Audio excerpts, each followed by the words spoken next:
Most high heels are not actually painful because of the heel. They're painful because of a few small mistakes almost nobody talks about. Fix these, and suddenly the same pair of heels can feel completely different. High heels look amazing, but almost everyone has had that moment where you're counting the minutes until you can take them off. Your toes feel crushed, the ball of your foot is burning, and walking starts to look awkward. The strange part is that some people can wear heels for hours and look totally fine.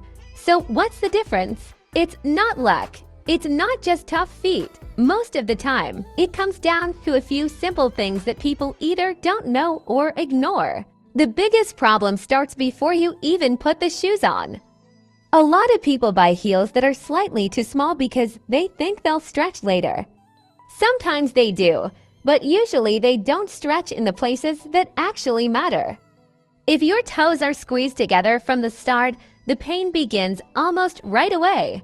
Your toes need a little space to move. If the front of the shoe is too narrow, your weight pushes forward and all the pressure goes into the tips of your toes. That's why pointed heels often hurt more than slightly rounded ones. It's not just the shape that's the problem. It's how much room your toes have inside. Another mistake is ignoring the padding inside the shoe. Many high heels look beautiful but have almost no cushion under the ball of the foot. When you walk in heels, most of your weight shifts forward. That means the front of your foot is doing a lot of work. This is why gel pads can change everything. A small gel pad placed under the ball of the foot spreads the pressure and absorbs shock when you step. Suddenly, that burning feeling doesn't build up as fast. It's a tiny fix that can make a big difference. But here's something most people don't think about: the height of the heel compared to the platform in the front. A 4-inch heel with no platform feels very different from a 4-inch heel with a small platform under the toes. The platform reduces the angle of your foot, which means less pressure pushing down into the front. That's why some tall heels actually feel easier to wear than shorter ones.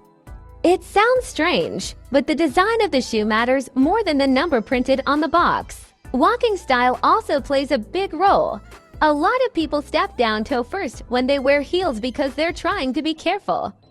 But that actually puts even more pressure on the front of your foot.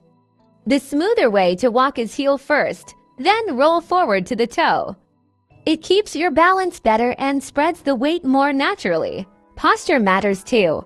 When you lean forward even a little, your body weight shifts toward your toes. After an hour, that extra pressure becomes painful. Standing a bit taller and keeping your shoulders back moves some of that weight back toward the heel.